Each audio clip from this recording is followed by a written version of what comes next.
प्रथम गुरु हमेशा ही माता पिता होते हैं। माता पिता हमारे पालनहार होने के साथ ही हमारे सर्वप्रथम गुरु हैं। शास्त्र कहते हैं कि गुरु वह है जो हमें अंधेरे से उजाले की ओर ले जाए, जो हमें रोशनी प्रदान करे। तो सबसे पहले ऐसा कौन करता है? सबसे पहले ये रोशनी हमें माँ दिखाती है, उसके बाद पिता, वही हमारे प्रथम गुरु हैं। इसीलिए शास्त्रों में ये भी लिखा है कि माता पिता का यथायोग्य सम्मान करना चाहिए। जरा सोचो कि अगर हमें हमारे माता पिता द्वारा कुछ भी सिखाया न जाता तो हमारी क्या स्थिति होती?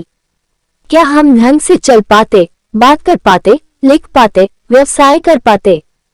यहाँ तक कि हम अपने जीवन और इस शरीर की रक्षा कैसे करना है ये भी नहीं जान पाते। मान अपमान, प्यार और अहंकार जैसी मूल वृत्तियों को पहचानना भी हमें वही सिखाते हैं। लेकिन जब हम यौवन और सामर्थ्य प्राप्त कर लेते हैं तब अपने उन्हीं माता पिता को हम तिरस्कार की निगाहों से देखते हैं। कई महानुभाव तो ये भी सोचते हैं कि अब हमें इनकी क्या आवश्यकता है। बूढ़े माता पिता यदि किसी कारणवश अस्वस्थ हो जाएं तो वे हमें बोझ लगने लगते हैं। तब हमें ये बात याद भी नहीं रहती कि बचपन में हमारे बीमार होने पर कैसे वे रात रात जागकर माथे पर पट्टी करते थे। लेकिन जब हम बड़े हो जाते हैं तब अपने उन्हीं माता पिता को हम तिरस्कार की निगाहों से देखते हैं। कई महानुभाव तो ये भी सोचते हैं कि अब हमें इनकी क्या आवश्यकता है। बूढ़े माता पिता यदि किसी कारणवश अस्वस्थ हो जाएं तो वे हमें बोझ लगने लगते हैं। तब हमें ये बात याद भी नहीं रहती कि बचपन में हमारे बीमार होने पर कैसे वे रात रात जागकर माथे पर पट्टी करते थे। आजकल बहुत सारे गुरु और सद्गुरु हो गए हैं। उन्होंने माता पिता की गुरुता की ओर से हमारा ध्यान हटा दिया है। हम माता पिता के ही चरणों में बैठे रहेंगे तो उनकी कीर्ति कैसे फैलेगी?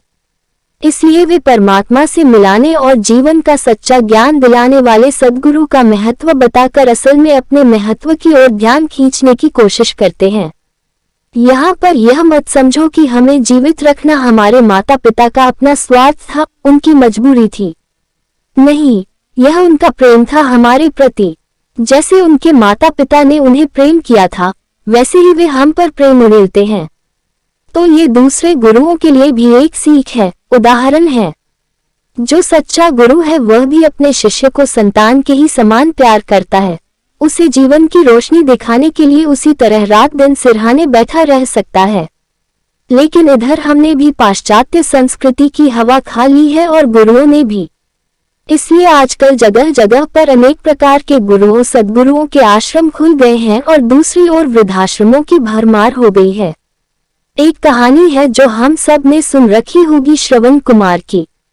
वे अपने बूढ़े माता पिता जो अंधे थे, चलने में सक्षम नहीं थे, को उठाकर तीर्थ यात्रा पर ले गए थे उनकी इच्छानुसार। मार्ग में एक जगह जब माता पिता ने जल पीने की इच्छा व्यक्त की तो वह जल भरने के लिए गए, जहां पर दशरथ महाराज के तीर से उसकी मृत्यु हो गई। श्रवण कुमार के पिता के श्राप की वजह से दशरथ को भी पुत्र का वियोग सहना पड़ा और उसी के विरह में तड़पते हुए वे भगवत धाम को गए। भगवान प्रसन्न होते हैं आपसे अगर आप अपने माता पिता की बात माने, उनकी सेवा करें। भगवान को सबका पिता कहा गया है, लेकिन अगर आप जागतिक माता पिता को प्रसन्न नहीं कर पाएंगे तो आध्यात्मिक पिता अर्थात भगवान को कैसे प्रसन्न कर पाएंगे? यदि आप माता पिता को आप प्रसन्न नहीं कर पाते तो कोई गुरु सद्गुरु आपको सन्मार्ग पर नहीं ले जा सकता। अगर वे प्रसन्न नहीं हैं तो भगवान भी प्रसन्न नहीं होंगे। धर्मराज युधिष्ठिर ने महाभारत के युद्ध से पहले विपक्ष में खड़े अपने सभी सम्माननीय जनों को प्रणाम कर उनसे आशीर्वाद लिया था। भगवान राम ने भी वनवास पर जाने से पहले माता कैकेयी, माता सुमित्रा, माता कौशल्या से आशीर्वाद लिया था। लेकिन माता पिता का आशीर्वाद तभी फलता है जब उसे पूर्ण श्रद्धा से लिया जाए। ढोंग से कुछ नहीं होगा, बात बिगड़ेगी ही। स्मरण रखिए, पुत्र को पुत्र हो सकता है किंतु माता पिता को पिता नहीं हो सकते। इसीलिए इन गुरुओं को पहचाने और उनका सम्मान करें। हैप्पी गुरु पूर्णिमा।